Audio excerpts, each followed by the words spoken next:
Welcome to The Real Photo Show and another Chico review recording. Today's guest is Mark Woods, and I have his website up, but if you're not watching, you're listening, I'll link to everything in the show notes. Mark actually came with a book called Berkeley 68 to 73. That's not the work he was technically showing, but he did bring his book with him. Some of the work that he did show, of course, will be in the slideshow while he's talking. But I'll click on the book because it takes you to another website where you can buy the book, but also find out more about Mark. Mark Woods is a fine art black and white still photographer and commercial cinematographer raised in a California family deeply rooted in photography and film. His father operated a portrait studio in Hollywood, while his grandfather famously purchased and released the film Reefer Madness. Growing up surrounded by cameras, film, and darkrooms would later shape Woods' lifelong visual career. Woods discovered his passion for image making while attending the University of California, Berkeley in 1968, where he studied Photo Ethnographic Anthropology. And he actually mentions that in our conversation. During his years at Berkeley, he became known for creating powerful street photography and formal documentary imagery. By the time he graduated in 1971, Woods has become the university's preferred photographer for student activities, jazz festivals, and campus publications, often credited as Francis Woods. After returning to Hollywood, Woods worked extensively in both still photography and motion picture production. He opened a still photography studio at Columbia Studios, producing advertising imagery before transitioning fully into cinematography. Over the course of a 30-year career, he shot and directed more than 1,000 commercials and 25 feature films, earning multiple industry awards for his work. And as you can imagine, we are going to talk a lot about that history in this episode. But before we get to that, this podcast is sponsored by the Charcoal Book Club. Begin building or continue to build your dream photo book library today at charcoalbookclub.com. I just received Documentation of the War by Vladislav Krasnoshok, and I'll be posting a reel about that very soon. And then the next book coming up is Otuk by Luke Oppenheimer. In the winter of 2021, Luke Oppenheimer traveled to the Tian Shan Mountains of central Kyrgyzstan for 1 month to cover a story about Otuk, a small village of shepherds suffering from severe predation on livestock by a growing population of wolves. And so as soon as I get that, I'll post a reel about that as well. And lastly, Tuesday night, so I'm recording this on Monday, so that's tomorrow, tomorrow, June 9th, reception for the Student Gallery Club show from 6 to 8 at the JKC Gallery in Trenton. If you're in town, pay us a visit. All right, everyone, thanks for listening. Enjoy the show, and we will talk soon.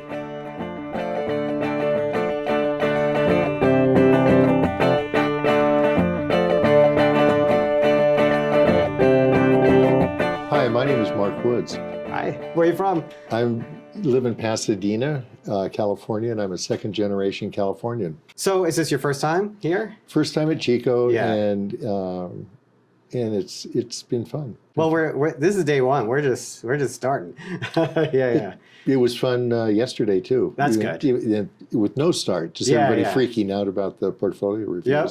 So we were having a little conversation before while I was setting up, and you were talking about teaching. So you come from a film industry background. Yes, I do. To get it into a linear perspective, I started shooting stills in 1968. And I grew up in my dad's studio. He had a portrait studio in Hollywood that I grew up in. And then my maternal grandfather was Dwayne Esper, who was one of the producers on Reefer Madness. That's wild. And did other sordid films that my grandmother wrote. Oh, wow. Yeah, Marijuana, Birth of a Baby. That's wild. All sorts of crazy stuff. That's quite a history to be connected to. Yeah. Well, my sisters and I, when we would visit my uncle who lived in the property that my grandfather owned, the 4-car garage was all his props. And I could tell you about him. He'd four-wall these things and make money and so forth. But yeah. Yes. It was an early introduction to the film industry. That's wild. But you're photographing, and then you also I know you taught. So what leads you to teaching? Well, I was actually recruited to AFI by my boss Stephen Lighthill, who I didn't know real well, but knew him, and Stephen was aware of the technical articles that I wrote. I wrote an article called the LAD System of Testing, which is a way to test the film to get to the lab aim density that the labs use. Yeah. And you can actually redesign the film to configure it so that it does hit the lab aim density, which it doesn't do the way Kodak has manufactured it for various reasons, which I won't get into because it's really getting the weeds. I mean, I'm old enough to have used a densitometer on black and white film. I have my own densitometer. Yeah, okay. But I was using the lab's densitometer.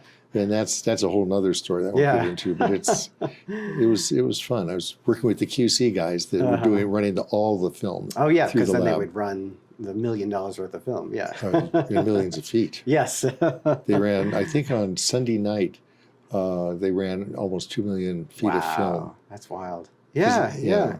But now you're retired from teaching?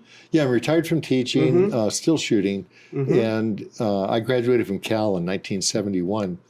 And I decided to learn something from the ground up. You know, I played rock and roll. I joined a band right out of high school. Was playing on the Sunset Strip in strip joints all around when I was 18 years old. And I got my draft notice, and the rhythm guitarist had been part of the free speech movement. And he said, "What's your GPA?" And I told him. He said, "Apply the winter quarter. It's a done deal." And I applied the winter quarter and got in. And then went to Chicago for a year for various reasons. Came back and then was going to school at Cal. And I decided my senior year, I got all my requirements done. In my senior year, I decided I was going to get an easy A by doing an independent study, on studying one block of Telegraph Avenue between Dwight and Hayes, at the time the highest crime rate area, and then have a Department of Design Photography class, and then use the same work for 2 classes and get 10 units of A. And I thought that was wonderful, except genius. Well, the Department of Design class, I was getting B pluses and occasional A's. But the thing that I didn't realize is how the events would transform me. Oh, okay. And it was transformational because I really got into street photography. And at the time, the ethnological approach was to be a participant observer. Right. And if you can think of like a white guy being dropped into Africa, like with the Noor, and trying to be a participant observer, I mean, there's no way. Yeah. But with me, I had, long hair and a beard, was on the street, 40 hours a week, and sitting down and having Hardy Burgundy and smoking pot, and everybody knew me. So it's not a big deal. I could go out and shoot. Right. And you already had a connection. I was, and over the months, it was not a problem. It's just really, I was part of the scene. So I truly was a participant observer. Yeah. And out of that, I made, and also People's Park, and then around the corner on campus, demonstrations, quiet campus, the jazz festival. I had all access passes because I was shooting for the university, and I ended up getting the university as a client. And so I my senior year, in my junior year, I was, thereafter it was great. Yeah. So. So how do we get to here now? Like, my grandfather, Dwayne Esper, called me up and said that my grandmother had a dream that I was going to have this disaster if I didn't move to L.A. Oh, okay. He had ulterior motives, but I moved to L.A. and got into the film industry, and ended up working with Film Effects of Hollywood that did the West Side Story title sequence. That's a mirror map painting with all the buildings painted on it. Yeah. And the way they changed the colors was they had a cyc behind that it was reflected in it, and then they would change the colors on it. And I also shot an ad for Anne Margaret at Film Effects. And then I went on and eventually ended up with a company called Wakeford Orloff, which was the largest independent production company on the West Coast, and shot and ran the stage. And the cinematographer, Caleb Deschanel, was on staff there. Alan Davio was shooting for John Orloff. Woody Omans was one of my mentors. He ended up shooting a lot of commercials and shooting films for Eddie Murphy. And then Ron Dexter, somebody who most people don't know about, but the sliding dovetails that to balance the camera, that's Ron's invention. The skateboard dollies, Ron's invention. That's amazing. I mean, so you've seen the real history of the invention technology, and technology's sort of that part of it is also what you taught. I also, have you ever seen the checkerboard reflectors, the golden sword? That's my invention. Congrats. That's awesome. You know, I never got paid for it. I showed it to Matthews. And somebody Matthews just ran with it? I showed Eddie Phillips at Matthews. And he said, this will never work. Matthews is one of the biggest names in... Griffith. Yes. Oh, yeah, absolutely. My God, that's wild. I showed it to Eddie, and this will never work. You know, because I asked him to cover my shiny boards, and he said, you'll reject it. So told me where to get the materials. I covered it myself, very funky. You made it, And then I showed him the results. How it worked. Get the next Cinegear, a whole line of stuff like that. Well, now it's official. People know you invented it. But so tell us, like, let's sort of get to present day a little bit. You know, you retired. 35 years as a director cameraman. Yeah, that's right. That's a lot. Yeah. Why then now? And like, not teaching and all that, you could have picked maybe pursuing more film related or still related, and you decided still. Why that?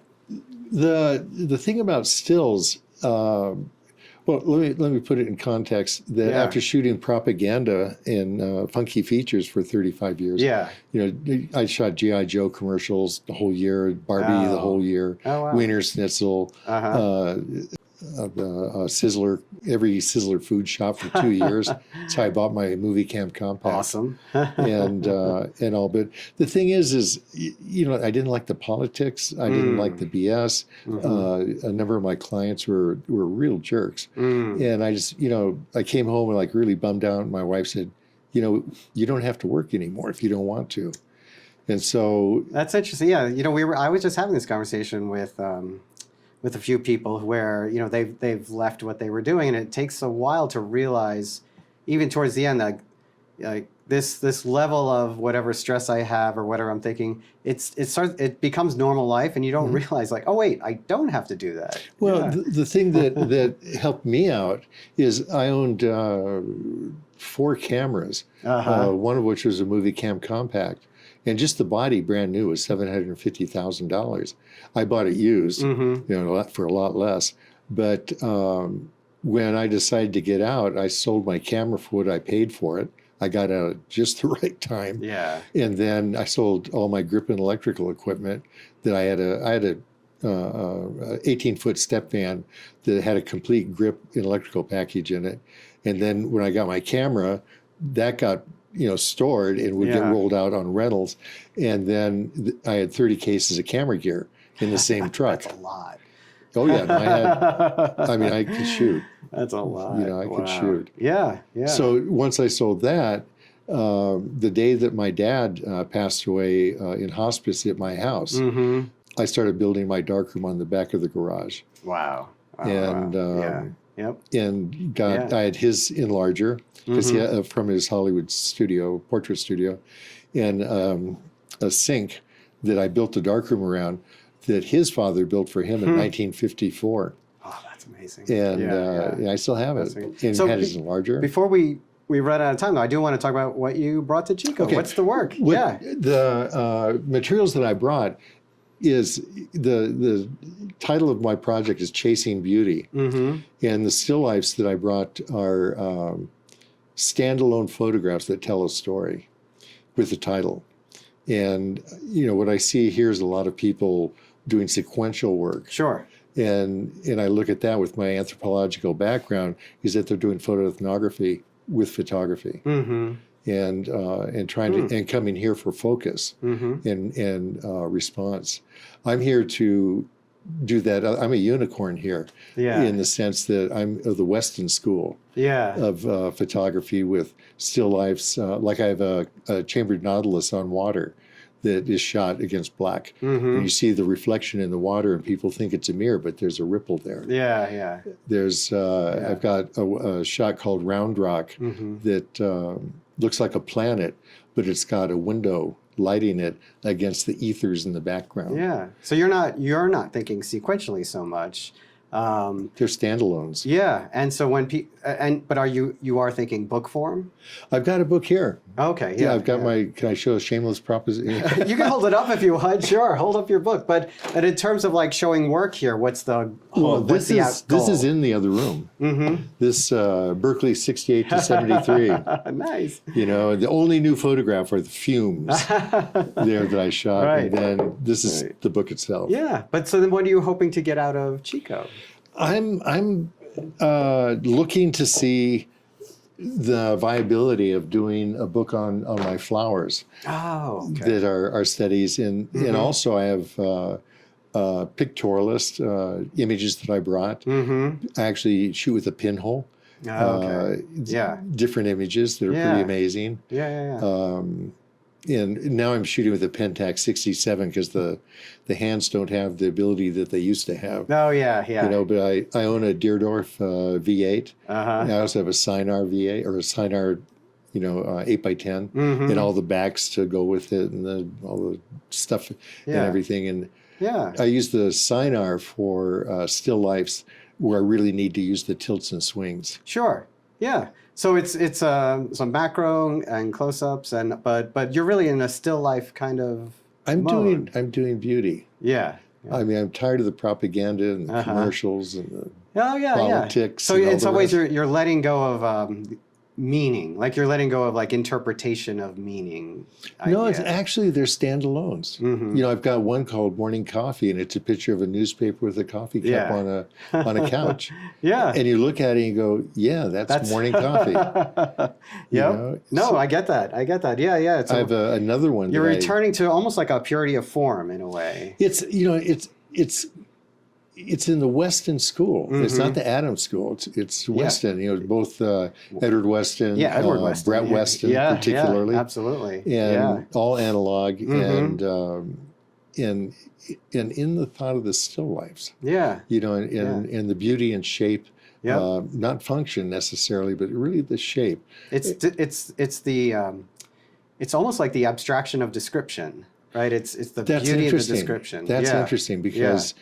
I'd never thought of it quite that way. Mm-hmm.